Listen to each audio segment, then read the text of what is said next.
Okay, let's jump into the topic of observability. Anyone who is doing observability right now in in the companies, clients, customers? Okay, handful. Um, okay, so this is an observability topic with cloud logging and cloud ALM. Myself, Anshuman, and I wanted to present it with Vinay. Unfortunately, he could not travel for some personal reasons, but we want to explain how we are doing it at Henkel right now. You can see cloud logging is grayed out. I have reserved that topic for one of my colleagues in SAP, and he would like to present around it. So I'll continue with the cloud ALM topic. Okay, so two W's of observability. What does that mean? What is an observability? It basically enables you to see what your system state is, how your system is responding to users' request, how is it responding to technical exchanges or integrations that you would have done, and how it can give you more insight of your system's behavior. It gives you through logs, matrices, and traces. But has anyone understood like why do we need observability? Anyone? One quick word. Okay. Um, yeah. So observability would be required for every company to see what is going on in the system, to figure out how many users are working on the system, how their systems are used, and whether it is really helpful or useful for the systems to be developed in the way it has been developed so far. Before jumping directly into the topic, I would like to briefly explain about my company. Sorry, this is for marketing purpose. We are into adhesives and consumer brands. As most of you might know, we have like branded adhesives, consumer brands. You already know about Persil, Schwarzkopf, so on and so forth. Okay. Now, this is something to explain you how observability is important to all of us and why do we need it. You can see that the BTP or the business technology platform footprint at Henkel is quite large. We have almost 40 plus applications which are greenfield developed. Those are not side-by-side extensibilities. Those are greenfield developed applications which are running productively. Users are doing transactions with it, and we had legacy systems, for example, like IBM Lotus Notes, which were running on the IBM servers, and then we were never able to scale up the applications or do new processes or ingest new processes into it. So we wanted to move all our applications into the BTP landscape so that we can introduce new processes. We can also bring in changes into the cloud transformation journey that Henkel has hopped on. And then that was utmost important that with this growing scale of applications, we need a tool, or we need a platform, how we can observe as users, what they are doing in the system, how our systems are reacting, if there are any degradations or disruptions, how we can actually figure it out. And for this, observability was one of the topic. You can see we already have 1.5 TB application runtime data. We have 13 terabyte of HANA footprint data, and we are growing even more each day. Now, this is a small architecture that we have, pretty small, I would say. We have only the ECC systems. We are still not on S4 yet. We are migrating, FYI. These are the CRM systems that is connected to our landscape. We have quite a few cloud applications that are also running on Microsoft Azure as well as on the BTP platform. We wanted to observe our applications in short. I will directly jump into the demo.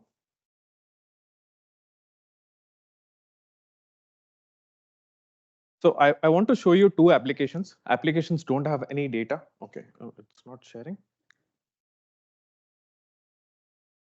Sorry.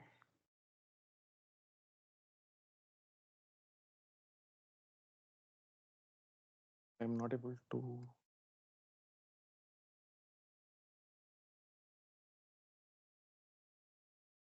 Now I should be.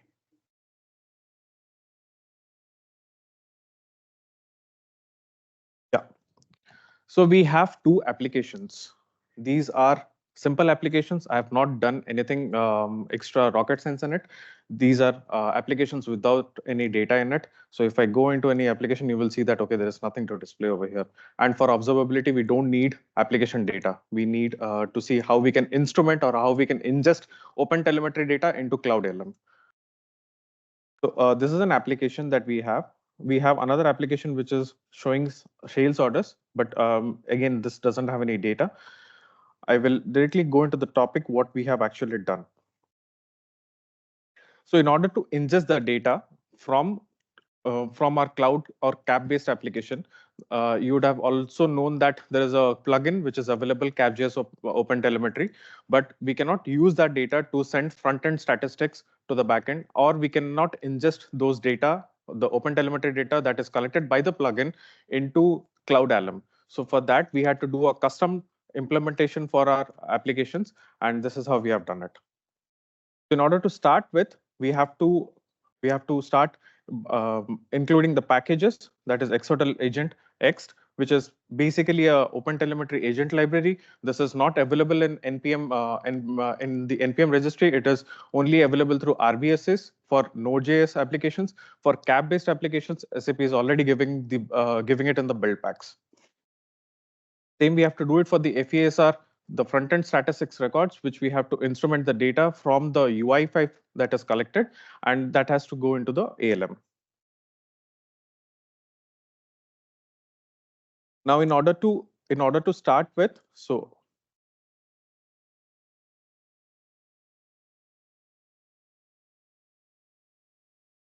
yeah.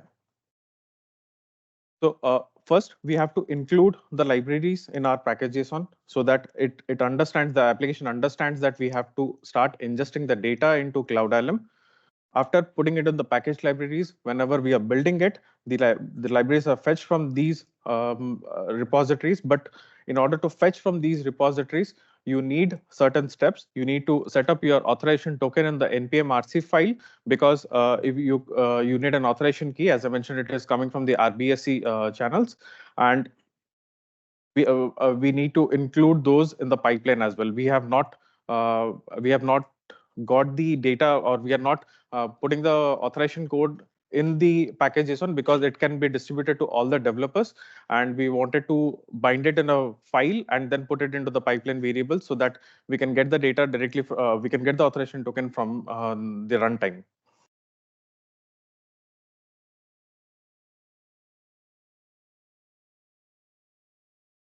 Okay. Now, in order to start with the instrumentation or the ingestion of the data, we need to start with a tracer. We need to activate the tracer.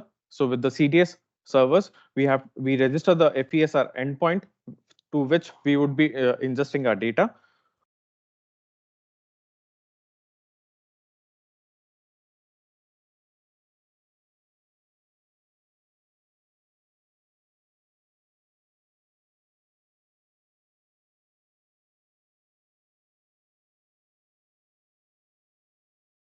Sorry, I'm having some trouble.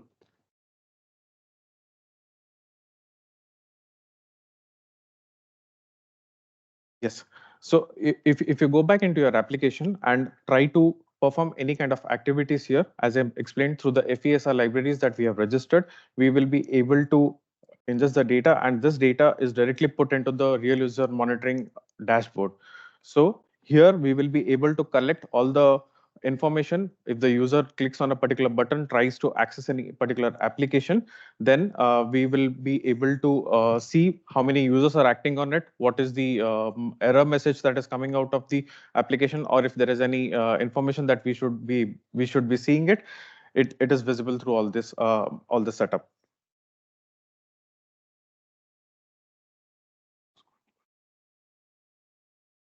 Now, if you want to do so this is for the UI5 applications. If you want to do it through applications which are not hosted on the Launchpad, you can also do it through index.html as well.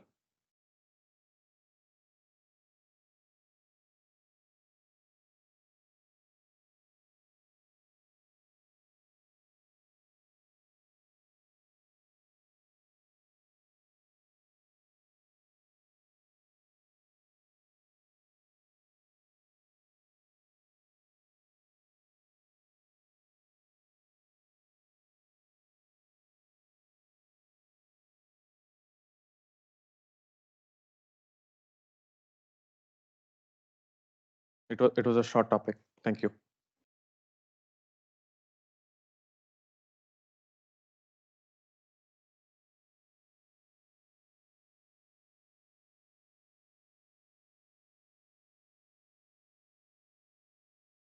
Do have time for questions. So if there are some questions, I'm going through the room with the microphone.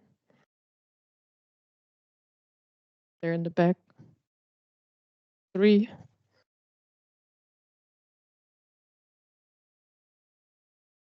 So maybe this is a little bit unfair. Would you be able to show a little bit the connection between the Cloud ALM and the Cloud Logging, since you have the setup running? And I don't know if many people have seen this yet. ALM, yeah.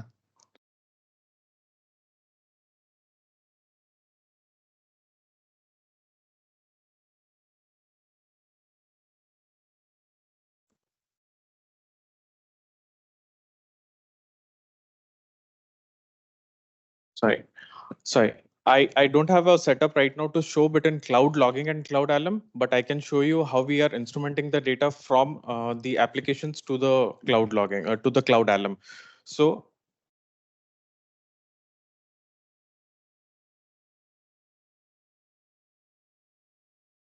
you already saw that in our package.json. We have included the libraries which is instrumenting the data. We need to mention that these are the data, these are the collectors.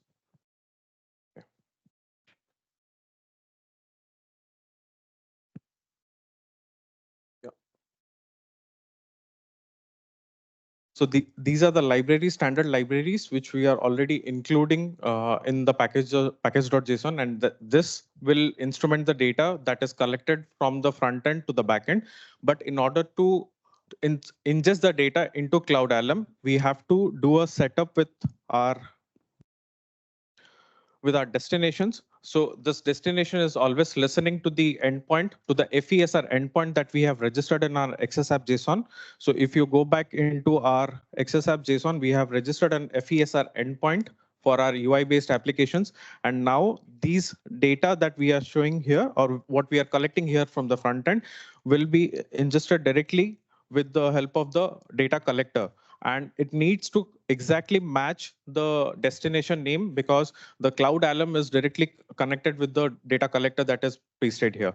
Now, in the Cloud ALM, when we are registering or when we are creating a service instance, at the same time, we will also get a authorization of the client ID, client credentials, which would be listening to this particular destination. Now, when we go into Cloud ALM, we have ingested the data to RUM, real user monitoring, and we also listen to the business service management. So if there are any degradations or disruptions that we have to encounter, or any services that we are running from BTP, that is also available through the business service management.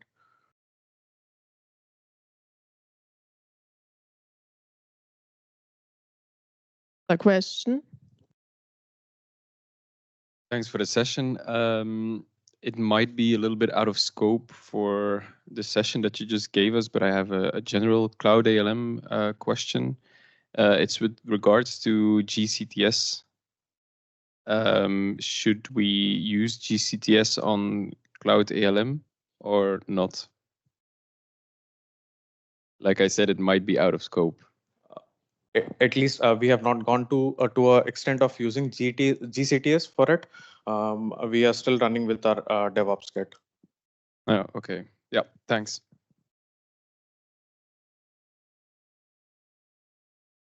Any more questions?